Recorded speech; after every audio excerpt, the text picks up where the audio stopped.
Ay, chiquillos. Vean, vea, que de hecho una piltrafa. Yo soy adicto a estas cosas.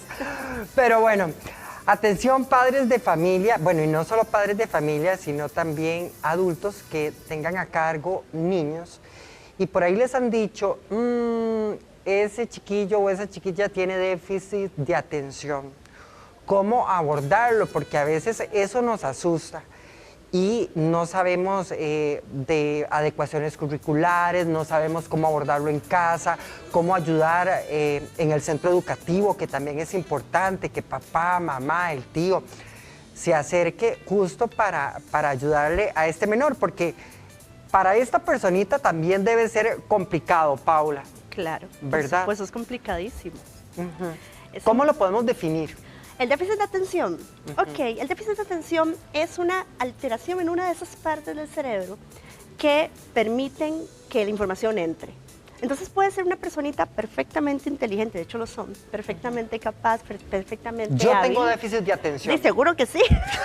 Claramente. Y Seguro es en que serio. sí. O sea, y muchos adultos de pronto nos sentimos identificados con el diagnóstico, pero ya por allá en los 90 pues no se hablaba tantísimo de estas cosas y de pronto uno dice, bueno, yo soy un TDAH no diagnosticado. Pero el tema es que si esa puertita por donde entra la información está alteradita, que es la atención. Y hay algo que tenemos que saber sobre la atención, Alex, que es muy limitada. Entonces, si mi proceso atencional está alterado, pues sí, eso, yo puedo ser muy inteligente, puedo ser muy capaz, puedo ser muy talentoso, pero no me entra la información. Eso por un lado. También suele estar asociado, no en todos los casos, pero sí en algunos, con lo que llamamos hiperactividad, ¿verdad? Yo era de esos. Seguro que y sí. les voy a contar. A mí me costó mucho porque claramente en mi tiempo yo era el niño problema en clase porque hablaba hasta por los codos, eso nunca se me quitó, bendito Dios, usted es lo que me da de comer. Y así te ganas la vida. Hablando paja, era el típico chiquito que se levantaba a cada rato. A ver, no era que molestaba a los demás, pero claramente mi actitud le molestaba a los demás y sobre todo a la maestra. Por supuesto. ¿Verdad? A mí me costó mucho estudiar en el sistema normal. ¿En serio? Yo fui un problema porque yo necesitaba atención especial además.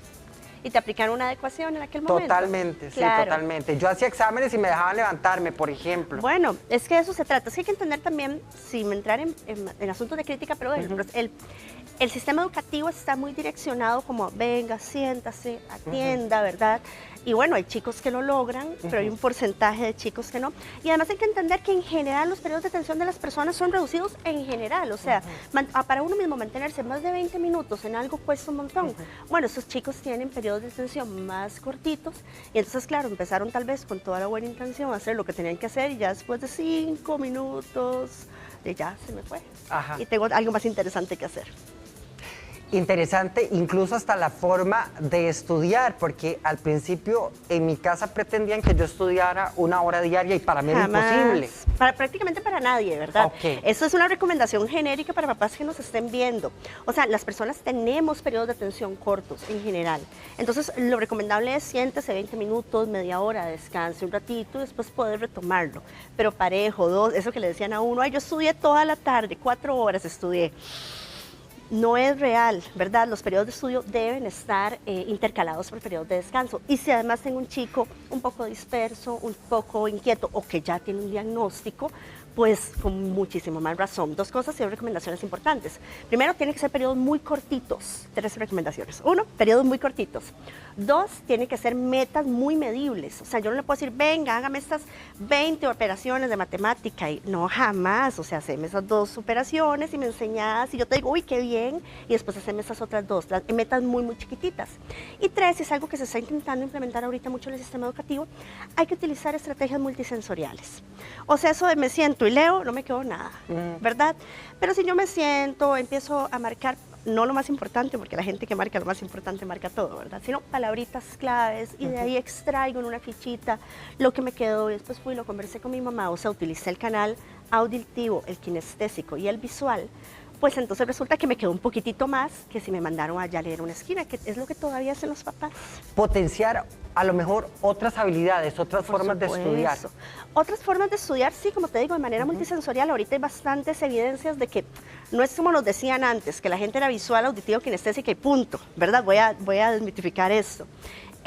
Sí, la gente puede ser visual, auditiva y kinestésica, pero no importa cuál es tu sistema de representación predominante, hay que utilizar los 3 canales para poder estudiar. Eso aplica para todo el mundo, pero si además vos sos disperso, vos sos hiperactivo, con muchísima más razón. Pero yo todavía tengo muchos papás que con la mejor de las intenciones dicen, ay, sí, es que lo mandé a estudiar, y el Will allá leyendo, ¿verdad? 1 hora, pero no le quedó absolutamente nada porque realmente no es una estrategia que funcione, porque además, Alex, los chicos con trastornos de atención suelen, no siempre, pero suelen tener comorbilidad con trastornos de aprendizaje.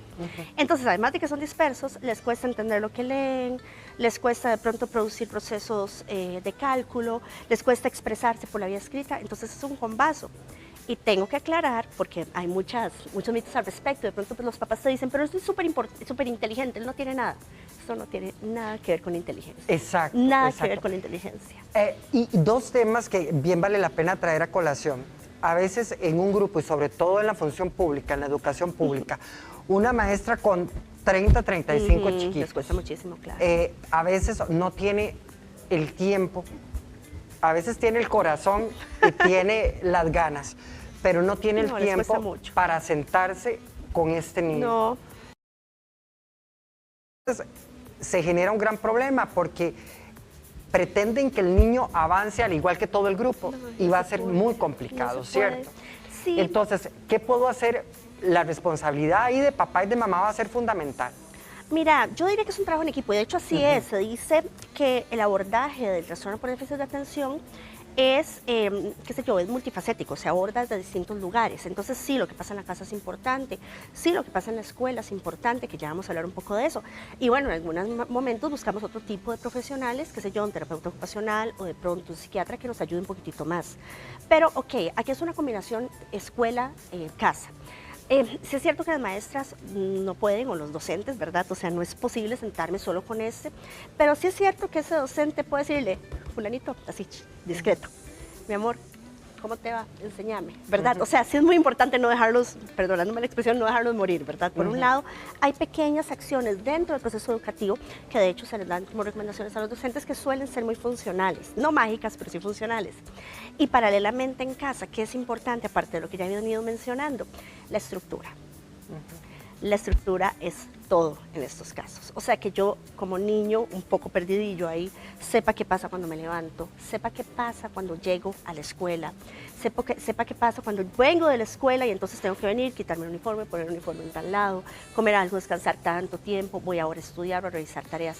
Eso es todo. Y hay algunos casos, tal vez aquellos que lo requieran, o de niños más pequeños, que inclusive estas rutinas se ilustran con pictogramas, ¿verdad? Entonces, yo como papá tengo ahí organizado, vea, mi amor, así es como nos organizamos. Entonces, ¿qué sigue? ¿Qué sigue? ¿Qué sigue? ¿Qué sigue? Eso funciona muy bien para chicos con TDAH y chicos que están dentro del espectro del autismo.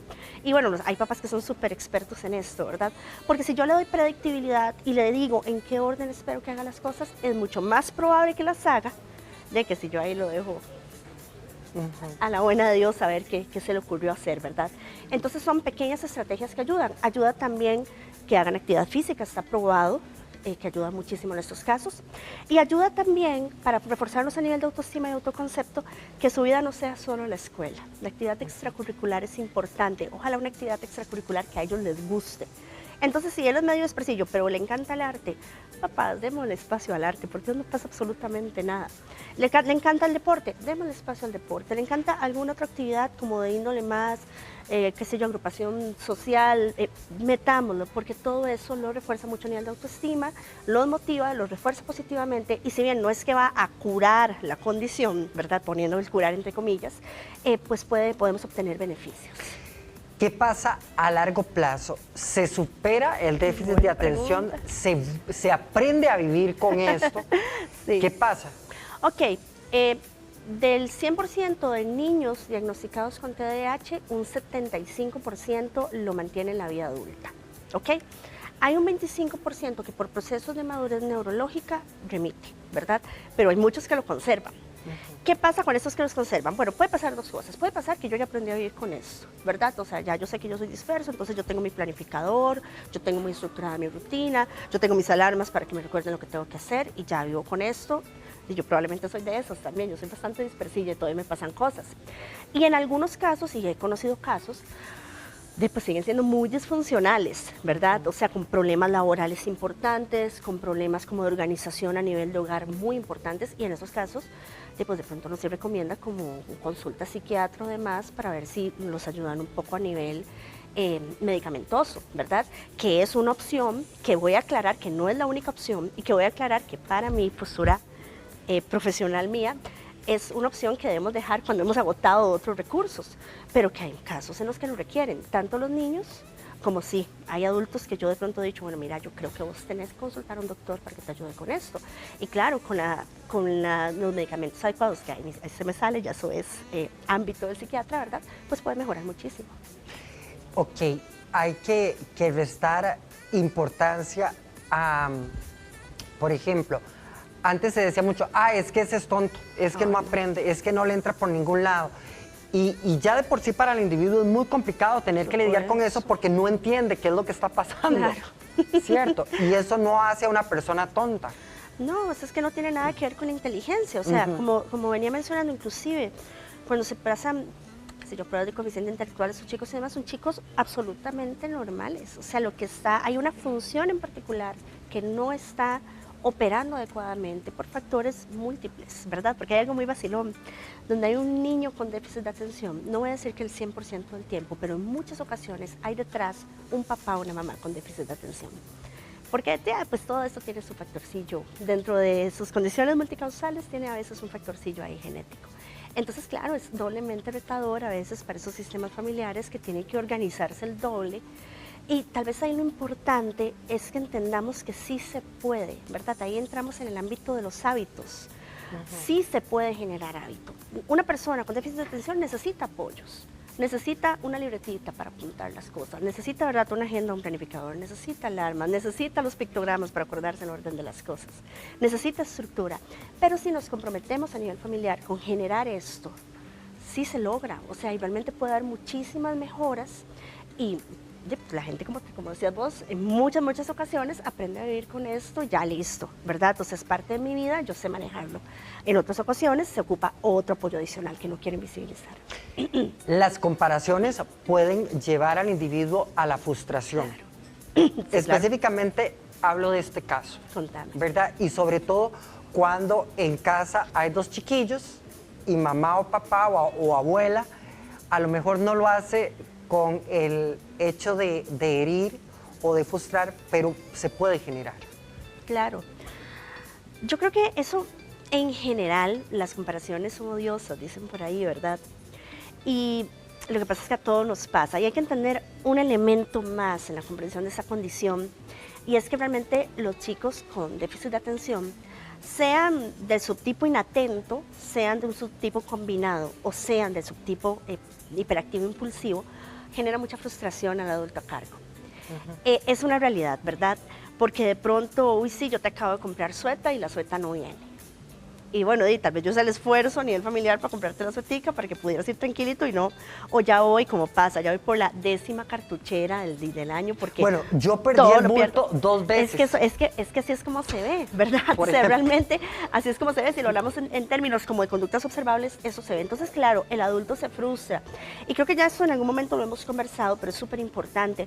Porque al final, cuando hablamos de estos temas y hablamos del papel del adulto, todo queda un poco en el autoconocimiento del adulto y en cómo el adulto tiene que aprender a regularse, ¿verdad? Y a darme cuenta que esto me frustra y a decidir qué voy a hacer con mi frustración.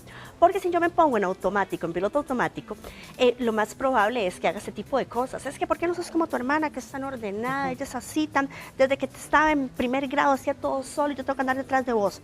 Y ahí lo que voy a hacer es complicar tremendamente el cuadro. Voy a generar rencillas a nivel familiar, voy a generar alteraciones a nivel de autoconcepto en el niño y no voy a lograr nada. Tal vez lo más importante es, si yo le hago una comparación a ese chiquito, el chiquito no va a mejorar porque yo lo compare, ¿verdad? Nada más se va a sentir peor. En cambio, si yo me regulo, me doy cuenta que este niño me frustra, que yo lo amo muchísimo, ¿verdad? Pero que me frustra montones, yo puedo manejar eso diferente. Y entonces cuando tengo todas las ganas del universo de compararlo con su hermano, con su primito, con el vecinito, que es tan ordenado y que tiene la letra tan bonita, pues entonces yo suave, me pongo una pausa y lo empleo distinto. Como siempre, chicos, siempre empezando por reforzamiento positivo, porque eso es súper poderoso para modificar conductas, mucho más poderoso que andarlo castigando. mira fulanito, vos sos tan talentoso, sos tan dulce, te llevas también con los compañeritos, sos tan colaborador, yo soy tan orgullosa de vos, pero mira este tema del desorden, tenemos que ver qué hacemos, ¿qué te parece si yo te pongo esta notita en el cuaderno para que te acordes de revisar todo antes de salir? ¿O qué te parece si hablamos con la maestra para que de pronto ya te recuerde? ¿O qué te parece si te ponemos esta nota en el pupitre, verdad? Que no sé, este colorcito rojo o azul que no dice nada, pero que cuando vos lo veas te vas a acordar que tenés que revisar. O sea, de pronto buscar alguna estrategia de las muchísimas que hay para resolver con él. Eso es muy desde el enfoque de disciplina positiva que de pronto aquí nos puede sumar. O sea, no ayudo, trabajo con el niño a buscar soluciones. Tenemos ese problema de orden, por poner un ejemplo. Exacto. ¿Qué se te ocurre? ¿Qué podemos hacer? A mí se me ocurre esto, ¿qué se te ocurre a vos? Entonces ya le damos un lugar y tenemos que entender que si bien el chico va a seguir siendo disperso, él mismo va a asumir su condición desde un lugar muy distinto si le damos un rol protagónico para resolver y no si lo andamos ahí criticando todo el tiempo al pobre. Así es, Paula, le quiero agradecer que nos haya dado la oportunidad de contar con usted, que usted es una profesional de gran valor. ¿Dónde podemos localizar? Bueno, ustedes me pueden encontrar en redes como psicóloga Paula Rodríguez y también como CUN Desarrollo Integral, que es nuestra empresa donde trabajamos eso. En realidad nosotros estamos muy direccionados al trabajo en sector educativo y clínico con niños y adolescentes. Estamos ubicados en Coronado, entonces ahí nos encuentran en todas las redes. Ok, muchísimas gracias. Hola, gracias, Alex. Paula, abrazar a esos chiquillos, ayudarles en ese camino que para ellos no es fácil y a darle también un abracito a usted que hace todo porque su chico o su chica se sienta seguro, que eso es lo más importante. Continuamos con más aquí en Vive la Mañana.